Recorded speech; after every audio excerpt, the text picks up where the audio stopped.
Opa, minha gente, como é que vocês estão? O mar, mais uma vez retornando aqui para o canal. Mas hoje eu não quero falar especificamente sobre mar, mas sobre, digamos, um animal que eu acho extremamente complicado e delicado quando se trata sobre, que é os famosos tubarões. Pois eu vou dizer apenas uma coisa: você sente calafrios só de pensar em nadar no mar por medo de encontrar um tubarão? Mesmo sabendo que de certa forma as chances são mínimas? Talvez isso tenha um nome, e realmente tem, que se chama selacofobia. Mas ok, vocês devem estar se perguntando o que exatamente é essa fobia. E a selacofobia em si é uma fobia muito específica, ou seja, é um medo muito intenso e desproporcional de tubarões. Que diferente de medo normal, que nos protege de perigos reais, digamos que a fobia ela só dá uma ansiedade muito extrema, mesmo em situações que literalmente possam haver ou não um tubarão. E essa fobia foi surgindo em cerca da infância e adolescência, ligada em traumas principalmente do primeiro filme do Tubarão, lançado em 1975. E vamos dizer que foi a partir daí o ponto onde pessoas começaram a ter muito mais medo desses tão animais belos da natureza e do mar, que muito tragicamente após o filme ser lançado também, as caças e pesca em tubarões aumentaram muito, o que é algo muito triste quando você se lembra e se retrata sobre. Mas muitos especialistas reforçam e falam sobre que você tem mais chance de ser atingido por um raio ou de se machucar com um coco do que ser atacado por um tubarão em alto mar. Mas então, por que exatamente existe tanto medo sobre isso?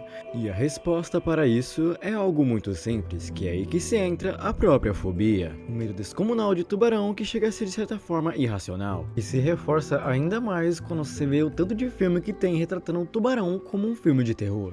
Mas quando se retrata sobre terror e o tubarão, eu decidi ir atrás e eu quero que vocês, junto comigo nessa jornada, vamos explorar um pouco mais esses medos que se envolvem o tubarão e o oceano, para tentarmos entender um pouco mais do porquê que tanta gente tem medo de um animal tão belo.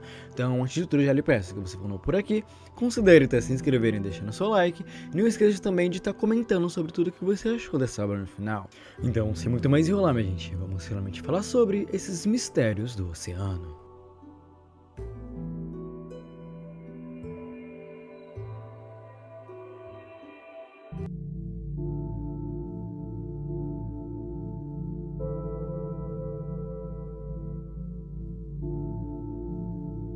Acho que quando se retrata em filmes de tubarão, uma das primeiras coisas que se deve se lembrar é do próprio filme de Jaws, que foi motivo de muita gente ter medo de ir para a praia, e o começo dessa associação de imagem de tubarão como um perigo da natureza, que vai contra tudo aquilo que o ser humano um dia conhece. E junto com todos esses fatores que eu acabei dizendo, o mar em si já é algo que também intriga muitas pessoas, e que faz, digamos, a imaginação ficar muito fértil. E quando você se olha para o tubarão, você vê que ele é um predador nato. Então imagine você nessa situação em meio ao oceano, onde simplesmente você encara um animal belo e também tão perigoso como esse. Acho que isso sim é motivo de se ter medo. Mas ok, se isso fosse apenas um animal belo e perigoso na natureza, existem vários desses mesmos tipos. Mas se tem uma coisa que sempre me intrigou muito quando se envolve o tubarão, eram as lendas que os rodeavam, e principalmente a lenda do Megalodon.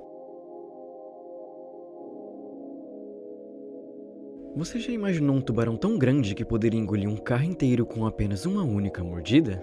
Então, esse de fato era o Megalodon. E neste vídeo eu quero falar um pouco sobre esse sujeito, cujo nome significa literalmente dente grande, que foi um tubarão pré-histórico que viveu entre 26 a 3,6 milhões de anos atrás.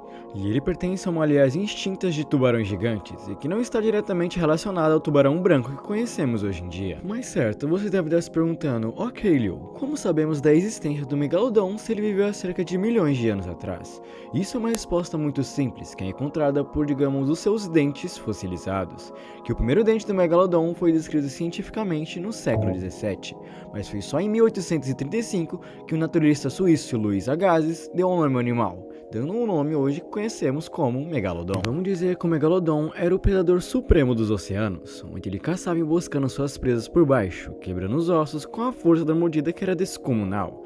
E pesquisadores acreditam que ele preferia mares tropicais e subtropicais, onde havia abundância em principalmente baleias. Mas também uma pergunta que fica, se ele era um animal tão poderoso assim nos oceanos, por qual motivo ele desapareceu? Essa é uma resposta que está, digamos, em algo muito peculiar, que se trata nas mudanças do planeta, que por volta de 3,6 milhões de anos atrás, os oceanos começaram a esfriar. E vamos dizer que grandes predadores concorrentes, como a orca ancestral ou até mesmo o tubarão branco que conhecemos hoje em dia, começaram a dividir o mesmo espaço, ou seja, menos comida para esse animal. E essas mudanças climáticas naturais ocorreram no final do período Mioceno e no início do Piloceno, que durante esse período o planeta passou por um resfriamento gradual, onde as temperaturas globais caíram e esse teve um impacto direto nos oceanos e principalmente no habitat do megalodon. E com isso também tiveram menos espaço, menos alimento e concorrência crescente e dificuldade para se reproduzir em um ambiente de transformação, que deixou o megalodon, bom, foi a extinção.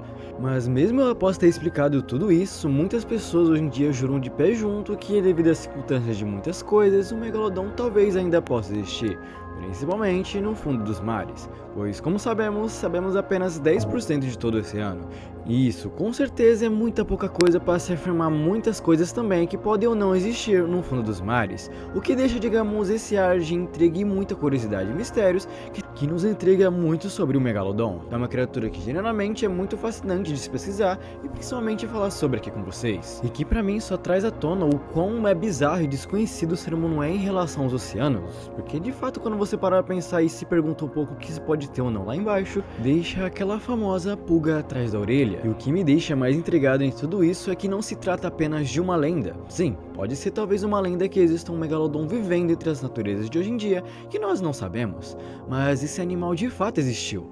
Nós temos, digamos, uma pequena demonstração hoje em dia do que era essa criatura, que se retrata próprio do tubarão branco, que para mim é uma das criaturas mais lindas e belas e também perigosas da natureza, que nos faz lembrar que o mar não é nosso, que lá nós não somos nada além de presas fáceis para alguns predadores como esse, e que para mim o fato de não sabermos quase nada do oceano é o que torna ele tão belo, é o que torna ele tão intrigante de certa forma, e é por isso que para mim, tubarões são assustadores, não no mau sentido, mas é de que apenas ele é um lembrete de que no mar não somos nada.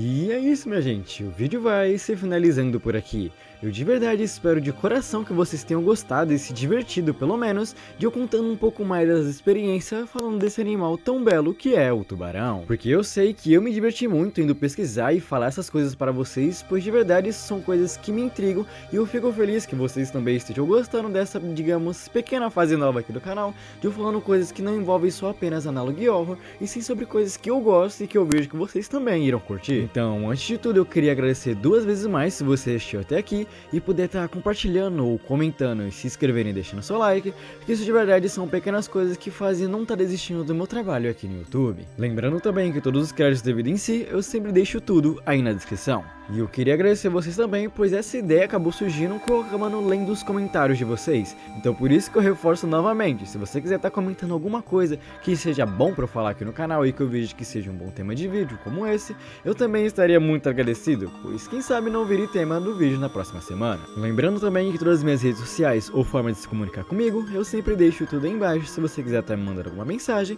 ou falando alguma coisa comigo, tá sempre tudo aí.